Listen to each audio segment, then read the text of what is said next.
Are you the quantum mechanics? Yes, we are the quantum mechanics. Also known as the justified ancients of woo-woo.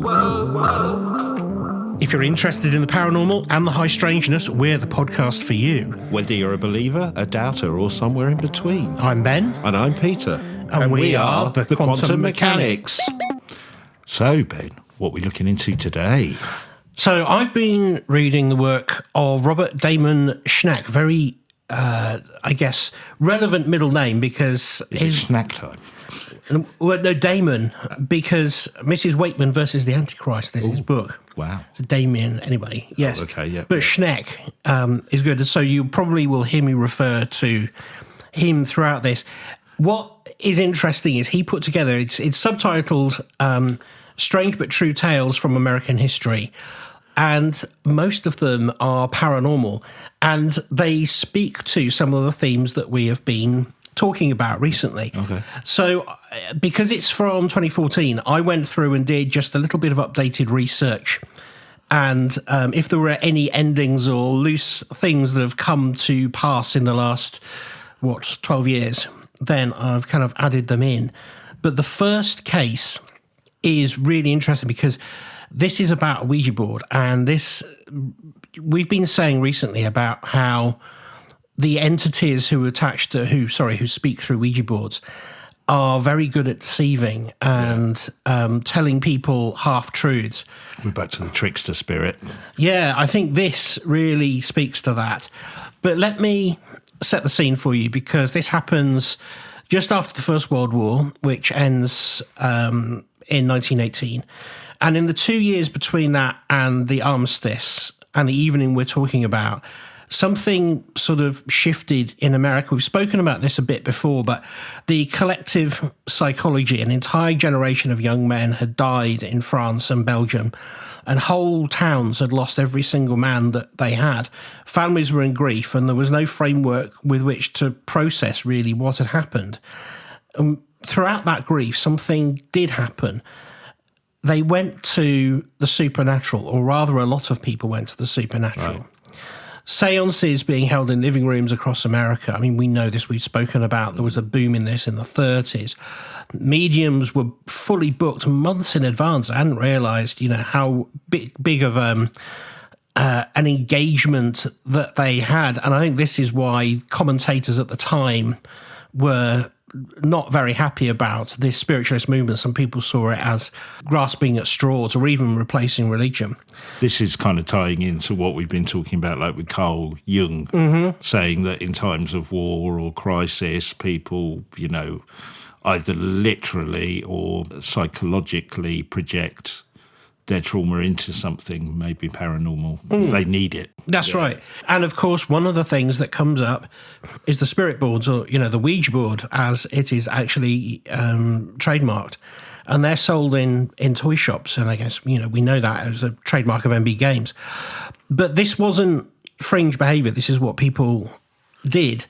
And they were looking for something to tell them why what had happened. And I say this because this is the people in this story, they sound like they're terribly gullible, but there is a reason why they're not. All of this backstory fed into how they got to where they got to. Right.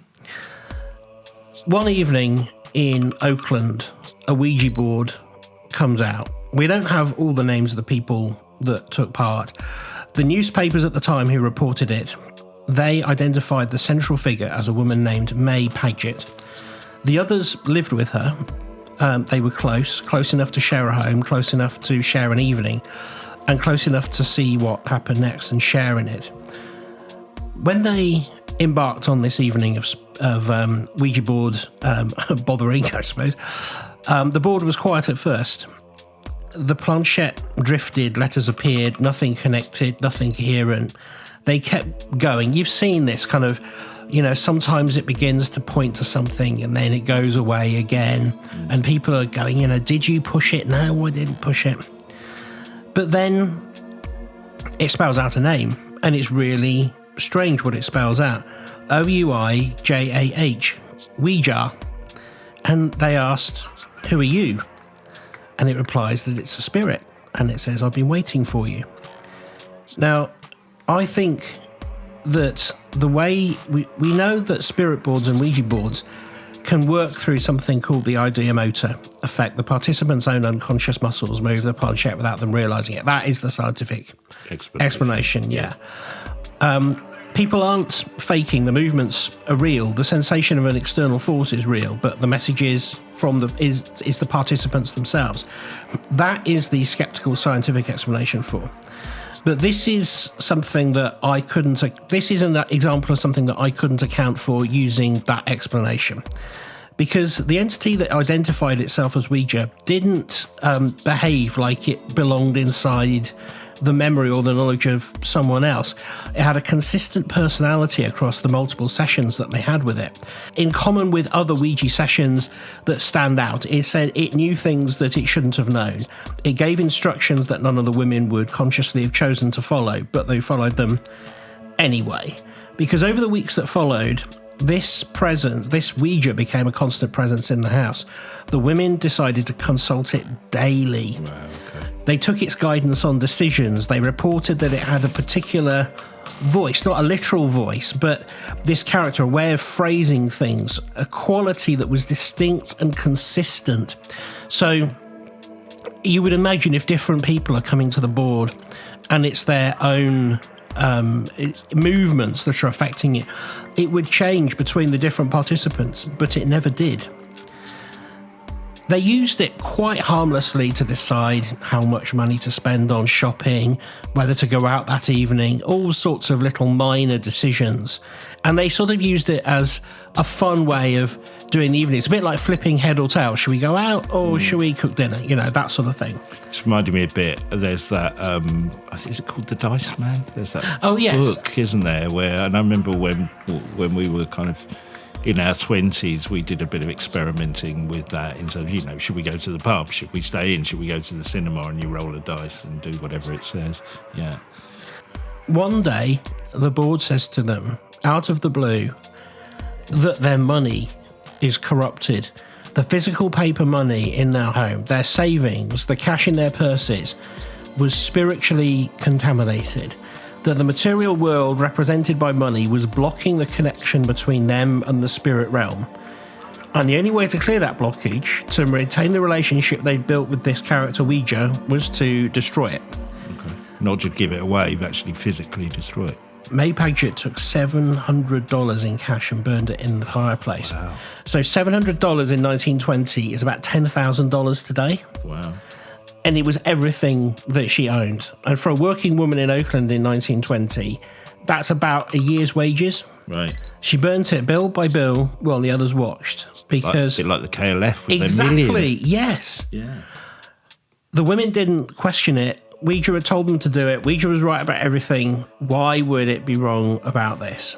And what did Ouija tell them what was going to happen if they burnt the money, or it was just telling them to do it? It just said, if you want to be with me, if you want to talk to me, the money in the house is stopping me and you having a proper connection. Yeah. So we'll be able to work better together if you get rid of it. Wow. One of the other women was told that her husband was not what he appeared, that he was, in some spiritual sense, working against them. He was described as an agent of forces that wished to break the connection between the women and the spirit world. Ouija told her, in terms the newspaper later described as unambiguous, that she needed to deal with him. This is reminding me of, what's his name, of Phoenix Nights, the psychic. there's that great bit in Phoenix Nights where he's going up to the guy and he's going, "You got something to tell your wife, haven't you? You got something to tell your wife." Well, if only it was as light as that. Yeah, right, okay. Because they're burning money at this stage. Well, she attempted to poison him. Oh, my God. What, the husband? Yeah. Oh. And she was stopped before she succeeded, but only just. Wow. By this point, the situation had come to the attention of the authorities. Oh, yeah. Not because of the attempted poisoning, that came later. Not the attempted murder at this stage. No, but because neighbours had noticed the women's behaviour becoming increasingly erratic. Windows were covered, no one was leaving the house for days at a time, and there were strange sounds in the night. When investigators finally got inside, they found two of the women in a state the newspapers described as complete mental collapse. They were non-responsive, unable to give a coherent account of themselves or indeed where they were. The walls of the room where the board sessions had been held were covered in writing, letters, names, instructions. Wow. Evidence of months of compulsive engagement was something that by this point consumed their entire lives entirely and was recorded all over scribblings in this place. Almost like some kind of bizarre addiction in that sense. Yes, absolutely. And it's like a crutch that they have been given. So the two women who were completely collapsed, they were committed to Napa State Hospital. May Paget and the woman who tried to poison her husband were taken into custody. And of course, the press had a field day. God, it's a perfect story for the press, isn't it? Yeah, Again, especially at that time with the context you've laid down in terms of the obsession into that paranormal and spiritual side at that point. Wow. Well, they leaned heavily into this was a case of female hysteria, of course, and it was quite a misogynistic way they looked at it, yeah. But obviously the attempted poisoning didn't really elevate their case, unfortunately. But what happened with all of this at the end is that everybody just kind of went their separate ways. So the women, it isn't recorded what happened to the woman who tried to poison her husband because her name is lost to time. May Paget was eventually let go. The people who went to the mental asylum or the hospital, but they did get committed to an asylum, they come out and they are seemingly okay again. And really all that happened was that this element of their lives for 4 years roughly was completely controlled by this board, and then they come back out into the world and it's as if nothing has happened. So nothing is recorded about their lives afterwards apart from they just went back to normality. Right. Even so it's almost like a flap in that. It's a flap, yeah, but it's a flap in a house. Wow. What is so weird about it is that this Ouija board, if it is something paranormal and it isn't the women themselves sort of subconsciously talking themselves into this, then it is practicing being destructive by pretending to be positive. So before it had caused them to burn the money and potentially poison the husband, it had befriended itself in lots and lots of little innocuous ways. So it would prove that it was real by saying, there'll be a knock at the door in 8 minutes. Precisely 8 minutes, there's a knock on the door. Right. It had sort of, it had said, stupid things, if you go down the shops today, you'll find that the last piece of bread is half price. You can go and get it. And they do. And all of these things add up to them going, it must be our friend. It must be our friend. But the fact it chooses this anonymous name and then starts telling people, if you loved me, you'd do this. It's like it's an abusive relationship. It's almost grooming them, yeah, isn't it? Starting off with something very simple like the loaf of bread and building trust, and wow, okay. I thought that was stand out for me in terms of everything we've discussed over the last few weeks and how we must be really careful about these spirits, and if we're going to mess with these boards, then have somebody around who knows what they're doing. Maybe this has been done, but I was thinking about this idea. You were saying about us kind of one subconsciously controlling the board, not even realizing you're doing it. I wonder if anyone's done this as a test, because what you could do is create a cipher, couldn't you? That the people who are using the board don't know. And then you could go back and then check what the thing was saying. Because if that would work as almost a laboratory experiment, wouldn't it? Because if everyone, if what comes out of that is gobbledygook, then it may kind of indicate that yes, there is some subconscious control or manipulation going on by the people taking part. Yes. Whereas if it's a cipher they have no knowledge of and the messages are still coherent or are accurate in some ways, then that's quite good proof that. Maybe we should try that as an experiment sometime. It's a good idea. I have read accounts of people who have channeled a foreign entity that has given them words, say in German or French. Yeah. But I think those are not as solid as what you're saying, because, you know, I think at a push, I could probably remember some words subconsciously in French that I can't remember now, just because I spent 3 years doing French at school. The monkey's in the tree. Is it? I can't see. Oh, yes. You ever heard that sketch? That's the yes, Eddie Izzard sketch. Very funny. yes. Pretty hard to put into conversation. Oh, now look, you've done a segue for me. Oh, have I? Go on. Yeah, because the next story is, I remind you, he has sort of researched these to an extent where you probably won't have heard these bits, but it's the Ape Canyon story. Okay. Have you come across Ape Canyon before? We've maybe mentioned it in passing. I don't know if it's what is in my mind, but I do have a picture of a story which I think it is, but it might not be the same one. Okay, so Schneck researches this because he is convinced that we haven't been told the full story. Ape Canyon has appeared in, like, even magazines have covered it as a comic strip. But the way he goes into the detail, well, let me tell you. So this story comes from Oakland, and that is the other side of the Pacific Northwest from the mountains. And it starts in the same way that a lot of the stories in the book do.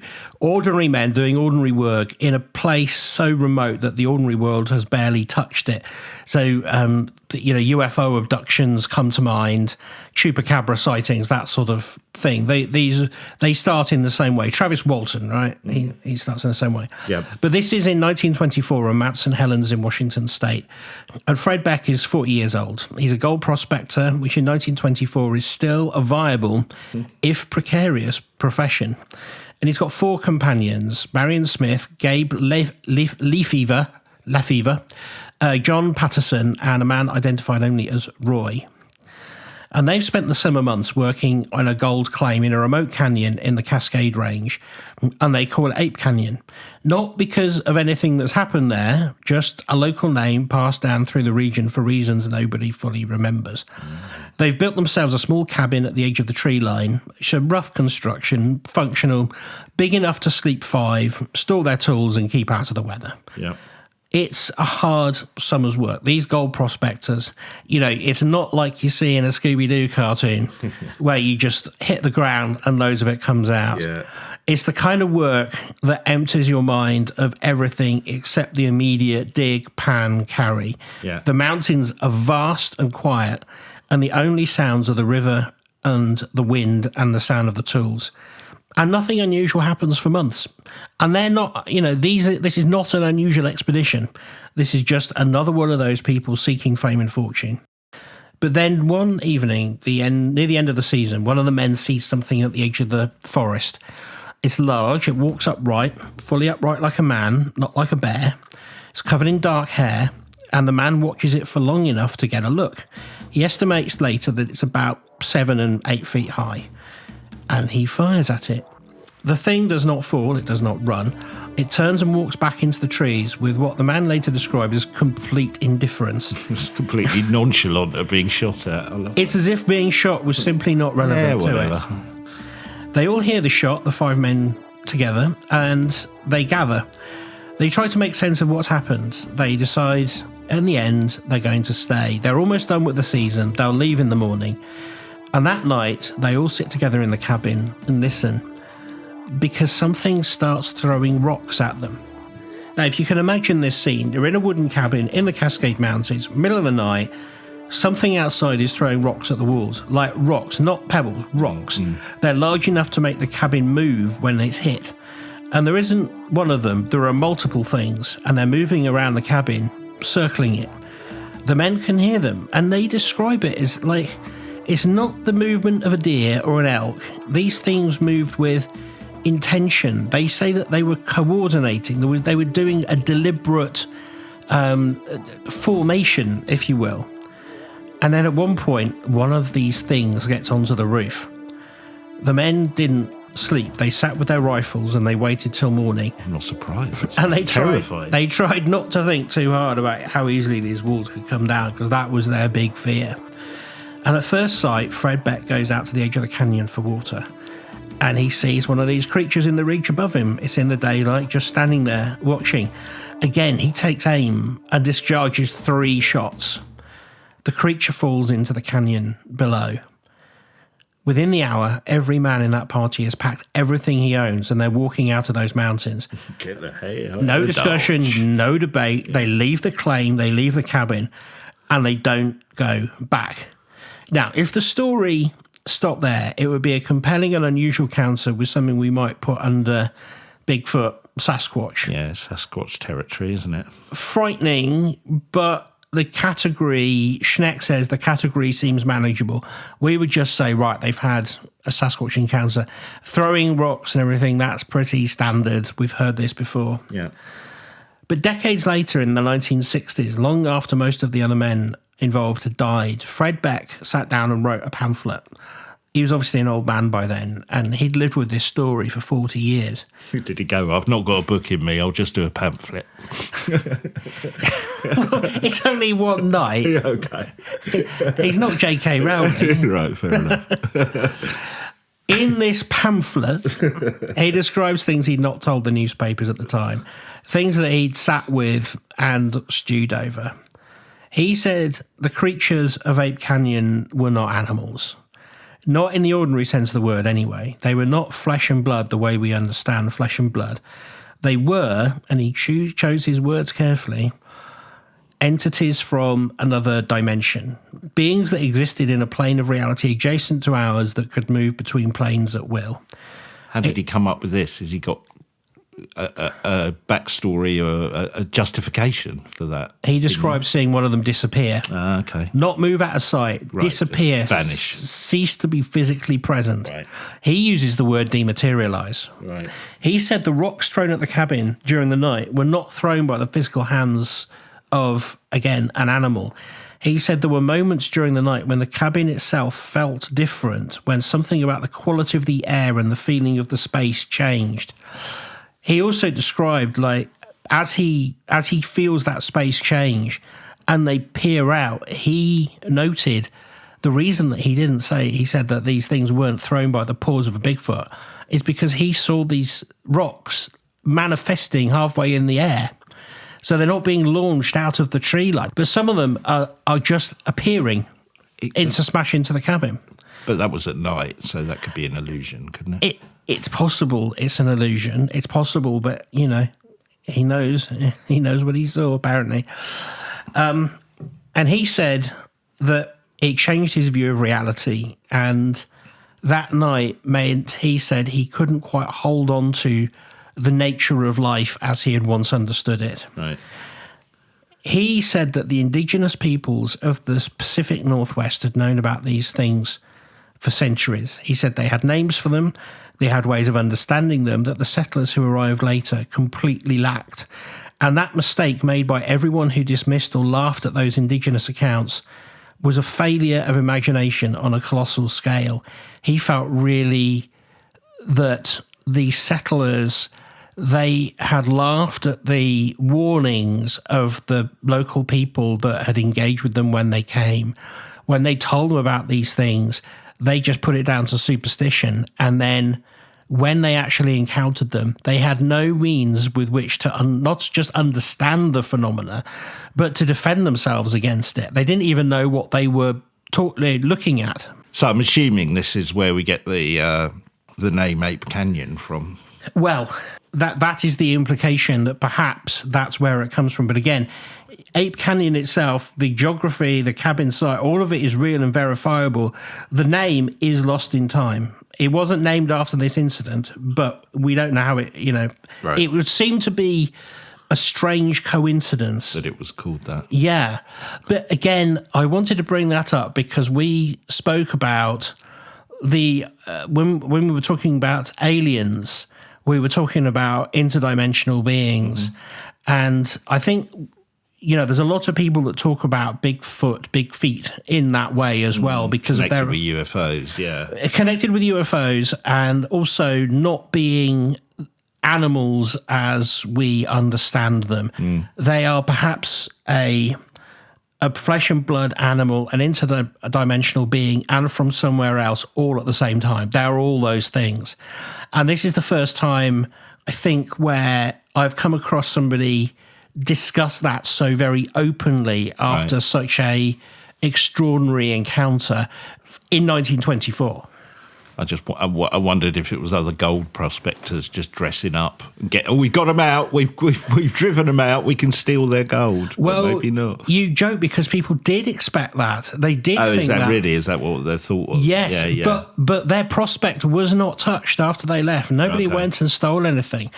And it's also worth noting that, it did yield them some gold, but it was by no means, some people go, oh, it's a gold mine. Sure, it was a gold mine, but it was giving them, it was enough that 5 people might have been able to scrape something together. Right. It was not like we're going to get you off the land because you've got we're rich. You've got nugget after nugget coming out of that hole. Yeah. So I felt that was kind of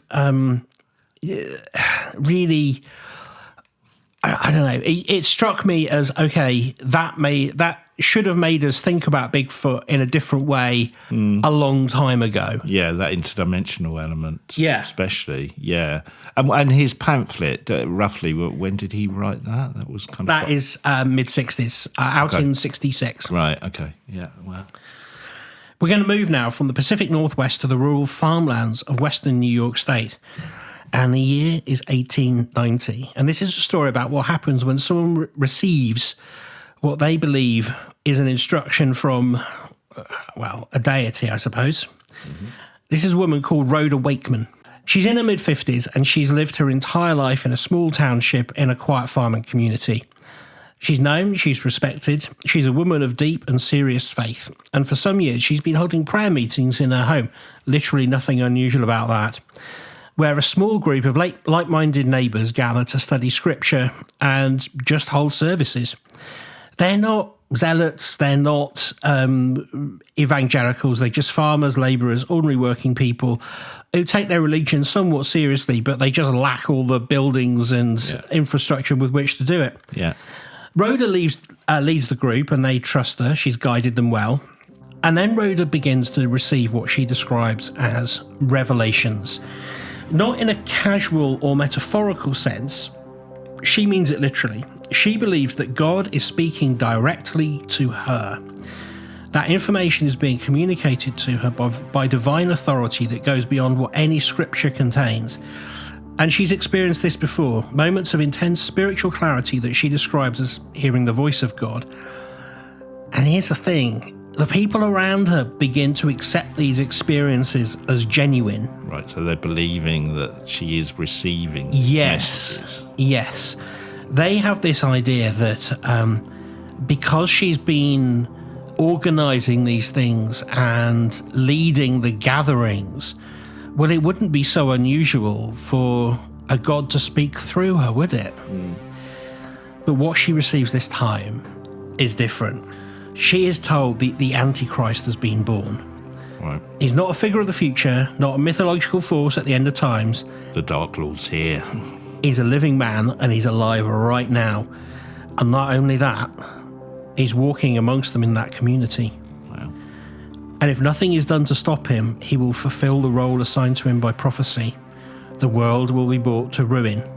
God, she says, has also told her who this person is. His name is Elijah Strickland. It's a good name for the devil. It's a good name, isn't it? It sounds like a film title.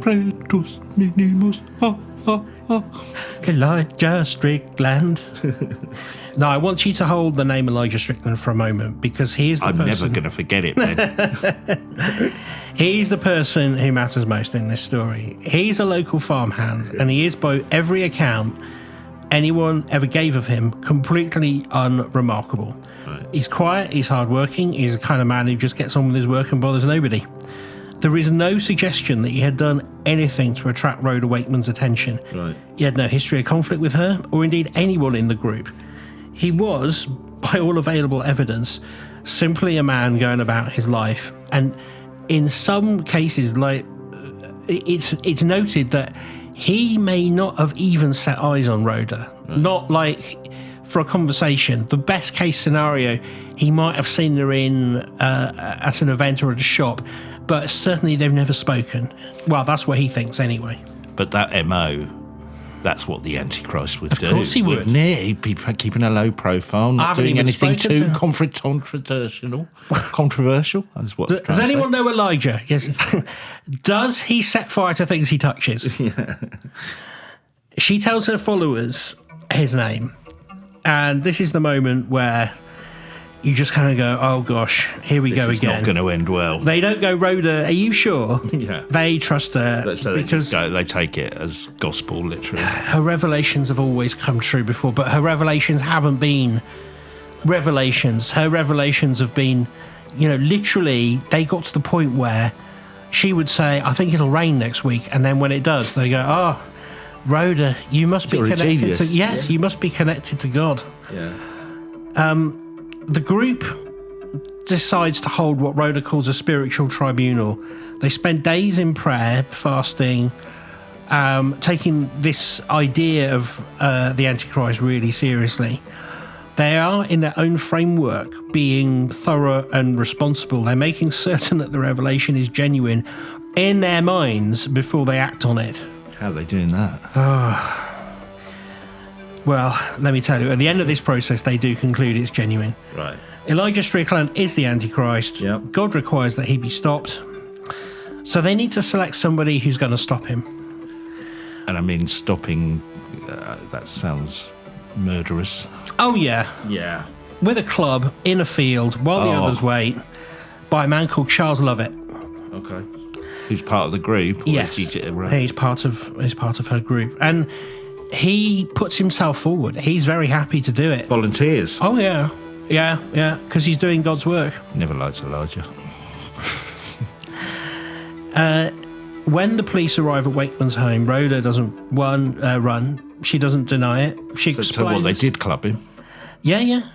She says, to death? Yeah. Oh, yeah, he kills him. Yeah, Charles Lovett kills him. There's got to be a point when Charles Lovett kind of just clubs the thing going, he's supposed to be the Antichrist. That was a bit easy. Do you know what I mean? There's got to be a point. You go there and go, I thought there was going to be, all kinds of lightning and thunder and me being thrown. If you'd done it as a movie, he just clubs him and he's dead. It's like, oh, shit, we made a mistake here. No, because so the reasoning that they don't find it unusual is because Rhoda has been told that they must, that Elijah is the Antichrist. Yeah. They are tasked with ending it. God wouldn't lie to them. They go through that spiritual process. So God wouldn't say, go and kill him and then it will go wrong. They are like, yep, that is exactly what we imagined to happen. We've got God on our side, so it would make it easy to kill the Antichrist in that context. When the police turn up, she actually says she is at peace. Right. And she's surrounded by all the other people that worked on this with her, and they say the same. So she stands trial, and her defence is literally that she has saved the world. Right. From Elijah, who's never put a foot wrong in his life. Yeah, exactly right. So she's like, no, I know what I'm doing. I spoke to God. Luckily, even back then, she's given a defence lawyer who's like, right, sorry, guys, she's actually insane. Right. And so that was the plea. The jury agree. She's found not guilty by reason of insanity and committed to an institution. Right. And she does spend the rest of her days there. So what is interesting about this is because of the time it was, nobody spoke about the idea of a cult murder. There was no cultural template for this. Right. So this is 1890. Remember, like Charles Manson is like 80 years away, something like this. So she is the best that we could come up with as the first sort of damaging cult leader. Yeah. To advance themselves on US soil. Almost an unconscious cult she's created in a way, in that sense. Yeah, that's right. You know what I mean? It's not like some master plan and, you have subscriptions and we're going to take your money. It's just they almost accidentally formed a cult in that sense with disastrous consequences. Well, the thing about this is that nobody can quite decide whether Rhoda was genuinely receiving some kind of communication. Obviously not from who she says it was coming from, but was she somehow possessed? Because she seemed to have this unnatural control over people. And it does take a lot to convince just a small group of people to go out and commit murder. Somebody who hasn't done any wrong in their community and, you know, in a normal standing would be judged innocent of anything. So, well, especially given the backstory of Elijah, not, you know, there's nothing incriminating about him at this point. So they literally are taking her word for it. They are taking her word for it, but also she is so convinced about this. I mean, obviously, insanity does make it's a good reasoning for it.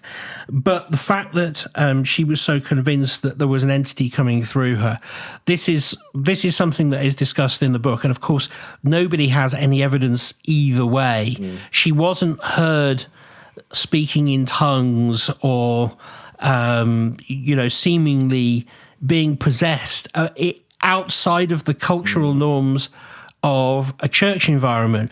But within that group, she would declare that she was channeling the spirits. Now, the spirit of God, of course. But like in the first story where the Ouija board is channeling a dark entity, I do think there is something interesting here about this idea that somehow on some astral plane, because this woman is beginning to believe that she can communicate with supernatural entities, that she is lit up on the astral plane, and that means, you know, spirits are coming to knock on her head and come in and do stuff and see an opportunity for mischief. But if we follow it from a paranormal believer's point of view, you know, what the argument, I guess, is this is some kind of trickster spirit or, you know, whatever, trickster interdimensional being. Its objective is just to cause havoc. It's not like it's got beef with Elijah. It's just causing trouble. I guess the skeptical side of it would be, some kind of delusional mental state that she's in, which created this mass hysteria that everybody bought into. Do you know what I mean? And we've covered mass hysteria a number of times on the podcast. Weirdly, I know it's a very, very different story, but while you were going through it, I was thinking about the Hammersmith ghost, you know, which ended up in somebody being shot who was just a worker coming home from work, but because they were wearing a white kind of apron, the guy assumed it was a ghost. That's because right. They'd been caught in this mass hysteria. You could see why that a small knit group with somebody who's charismatic, saying they're receiving messages from God, everybody in that group's got a deep faith. You can see how that mass hysteria could take hold. Oh, very much so, very much. And the idea of an Antichrist is going to be very real to them. And it's not going to feel like an abstract story device. It's going to feel like something that they must overcome. And in that era where they are really struggling against nature and trying to build a society, you know, from the ground up, really, it must have felt like a natural part of their struggle in some ways. Well, you can see a narrative developing of going, because it's so massive, isn't it? The idea of the Antichrist being among us. You could see the mass hysteria taking hold of, even if you're unsure, we've just got to go with it because the stakes are so high here. You know what I mean? That's the atmosphere it creates, isn't it? If it's just, there's an evil spirit in town, maybe it's a different approach, but you are literally saying it's a world existential threat that we have to eliminate, and it's Elijah, and all we got to do is club him on the head. You can see how this thing takes hold. Oh, yes, you can.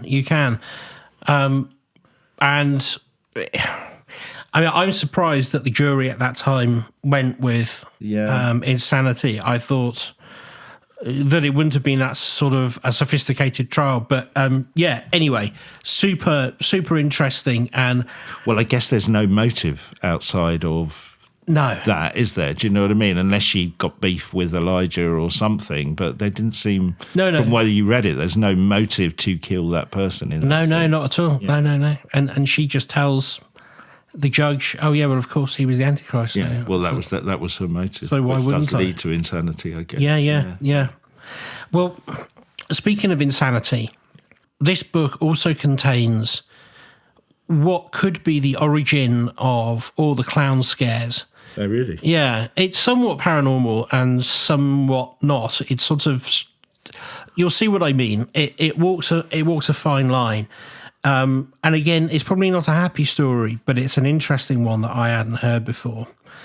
We start in Boston in 1981, and reports are arriving at police stations. Children, mostly in black neighbourhoods, are saying that men in clown costumes have been following them, approaching them on the street, driving slowly alongside them in vans, trying to lure them in. And the police take these reports incredibly seriously. They investigate, and when I say they investigate, they put extra feet on the ground. They have cars waiting in the places where the children have reported this. They tour the local playgrounds and areas where kids hang out. They keep an eye, but they find nothing. No vans, no clowns, no physical evidence of any kind whatsoever. But the reports keep coming. And then they start spreading to other cities, Kansas, Pittsburgh, Omaha, Denver, Birmingham. Across the country, in city after city, it's the same description. White vans, men in clown suits, children in predominantly black neighbourhoods. Not one of these clowns was ever found, not one van, not one witness besides the children themselves. So notably, literally no adults have seen one. Right. So Schneck asked the question, what was happening? And he says, to answer this properly, you have to go back much further than 1981. You have to go back to the American South in the years immediately after the Civil War. And he says when slavery was abolished in 1865, the men who enforced it, the slave patrollers, overseers, the men whose entire identity was built on the power over black people, did not disappear. They reorganised, and they became the organisation that was built specifically designed around terror. We're talking about the Ku Klux Klan. Right. And they designed these white robes, and I didn't know this, they rode through black communities at night with their faces covered, making themselves deliberately known, and presenting themselves. I didn't realise this their garb was designed to be supernatural in aspect. It was designed to bring fear. Yeah. And fear was really what they wanted to instigate. This was kind of their retribution. Yeah. And he says this fear was encoded because it lived in these communities and it was passed from parent to child as a survival lesson. There are men who wear costumes at night and come for us. Right. It's not folklore. It's like literally a story you have to tell your children. Almost like a generational trauma. That's right. Yeah.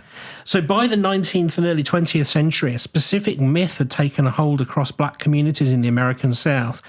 The stories circulated of what people called the night doctors.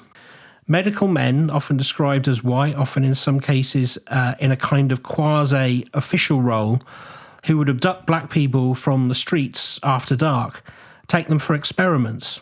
These stories spread so widely, they were believed so consistently that they functioned as a community curfew. You did not go out after dark alone. The night doctors would take you. Oh, but there is some potentially some truth in that, because we've come across cases where the government, a bit MK Ultra like. There's that famous one, isn't there? The kind of syphilis one where without consent experimenting on black communities. So there is a history of that. Yeah, that's right. I was just going to say, well, Schneck points out, genuine grave robbers and unscrupulous medical researchers did target black communities. Medical schools needed cadavers. Black cemeteries were targeted. And there's evidence that experimentation without consent was carried out.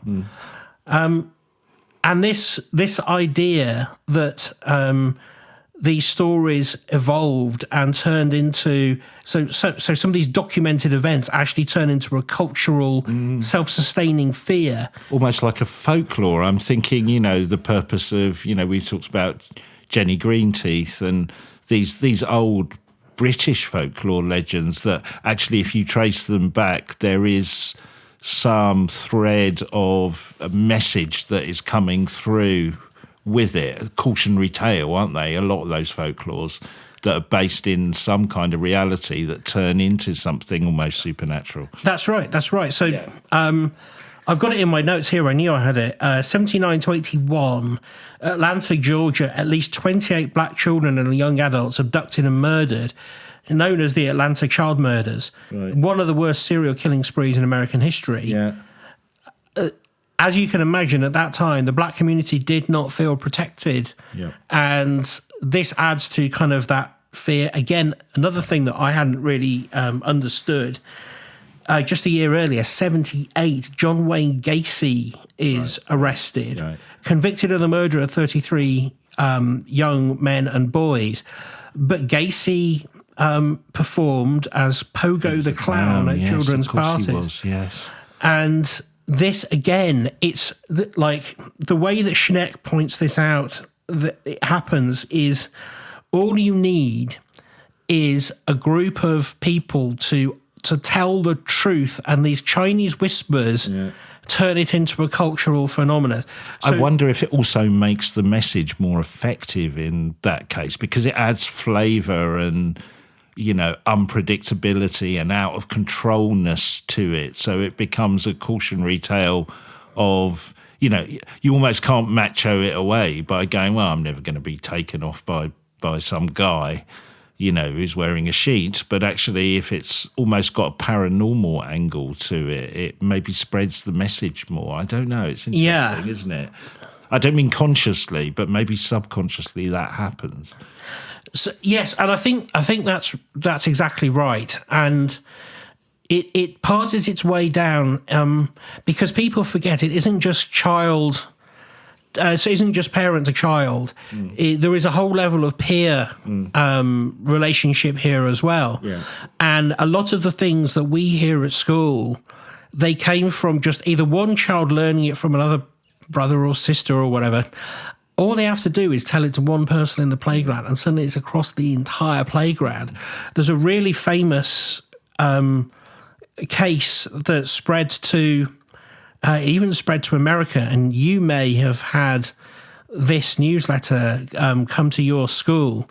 There was a newsletter that went to parents in about 1982 to 1983, warning that drug dealers were handing out free sweets to primary school children laced with LSD in an attempt to get them addicted to it. Now, there's two elements to that. One, you can't get addicted to LSD. And two, trying to get primary school children to be your primary source of income. That's a long-term business plan. It's a very long-term business plan. But drug dealers don't tend to be that, I wouldn't have thought. No, but the accounts were very specific. Like the one that came back from my school was that these sweets tend to be blue in colour and passed around in white bags. Now, it turns out there were blue sweets sold in the local post office. And that made them more. They gained a celebrity status. Did those blue alluring sweets. In some weird way, dangerous? That's right. But these newsletters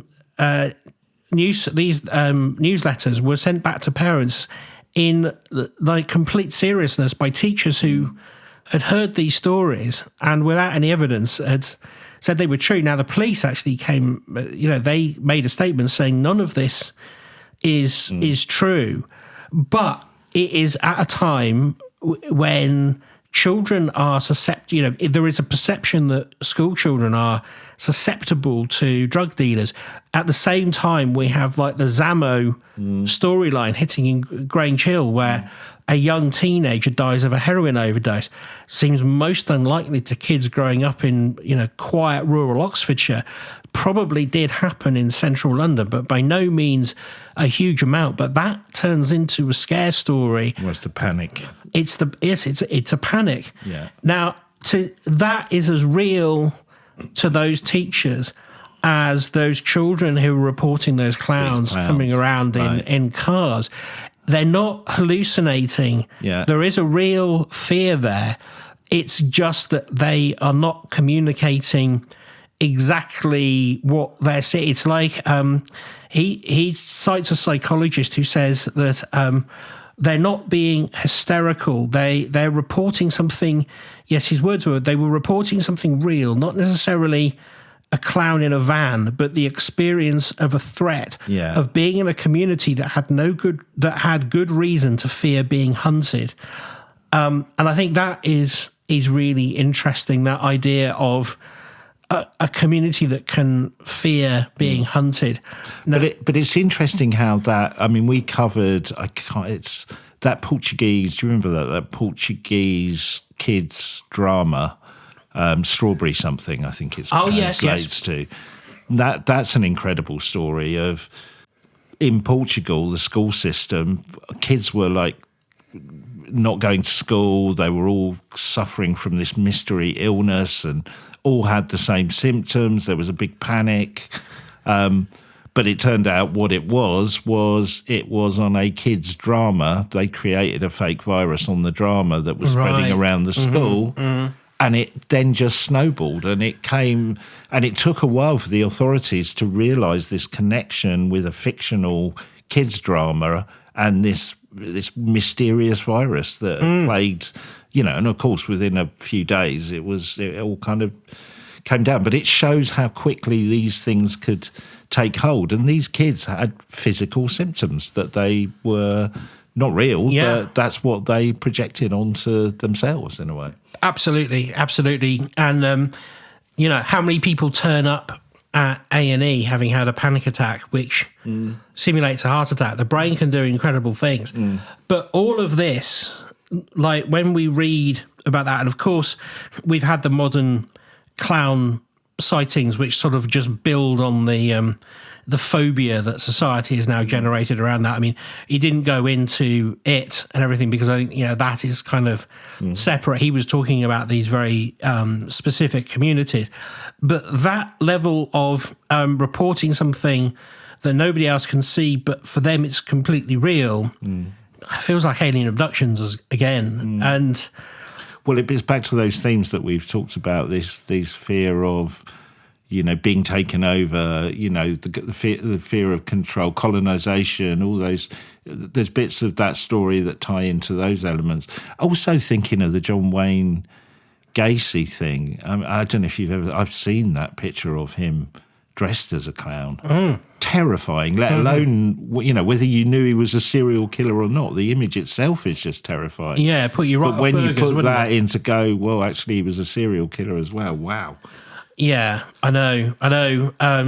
It's an extraordinary thing. The whole notion of tying clowns in with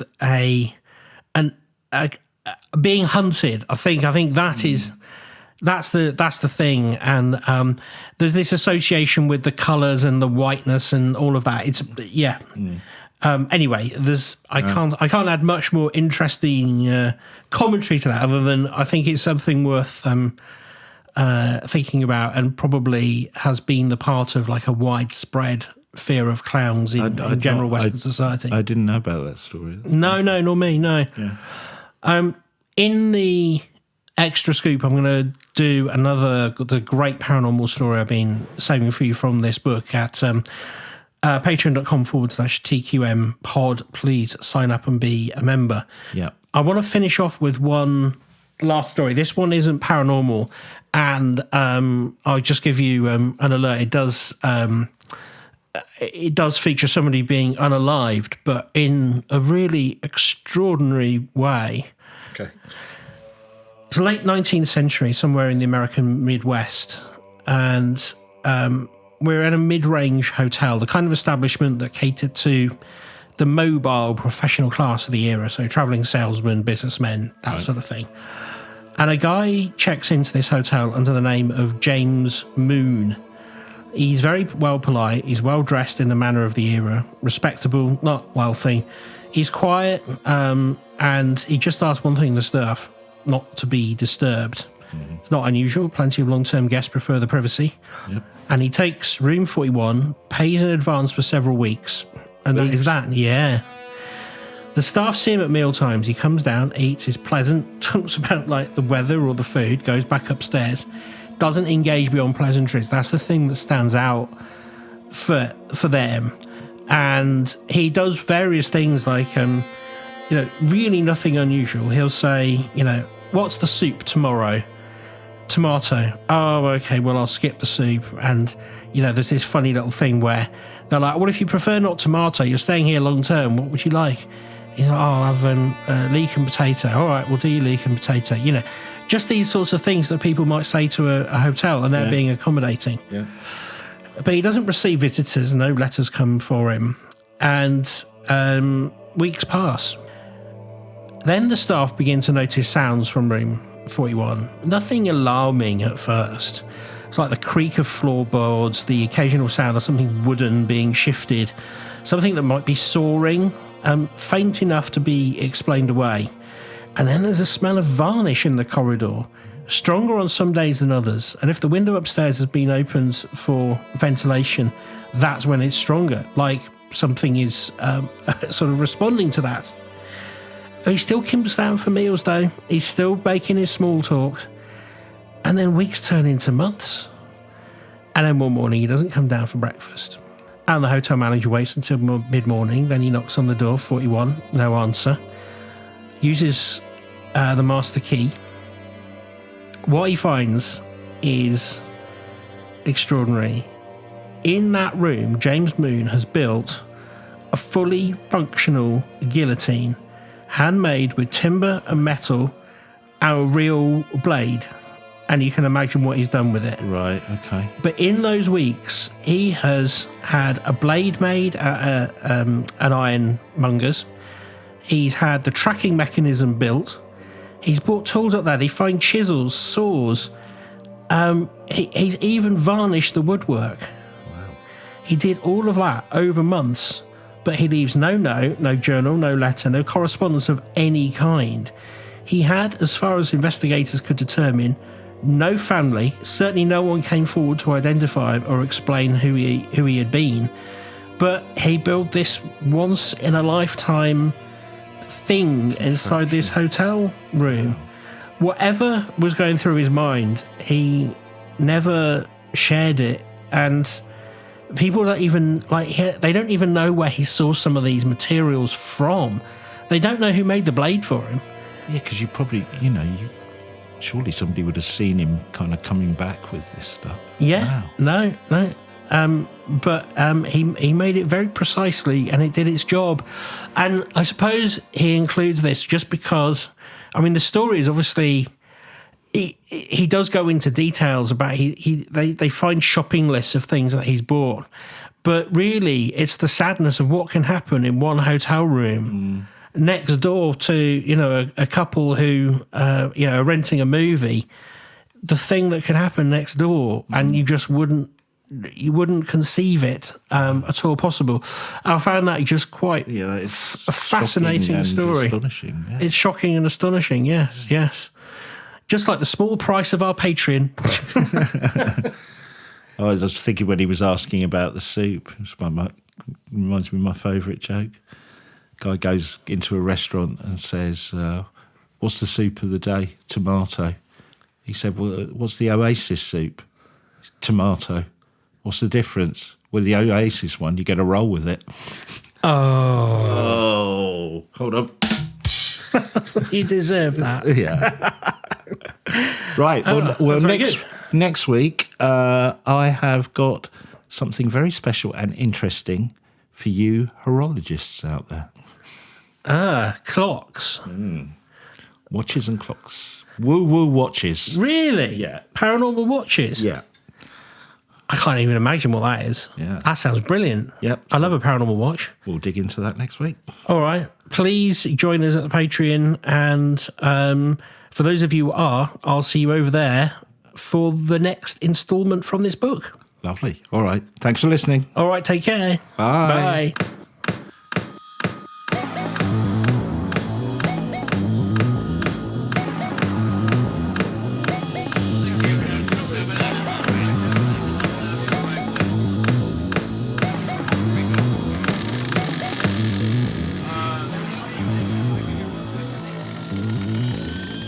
Are you the quantum mechanics?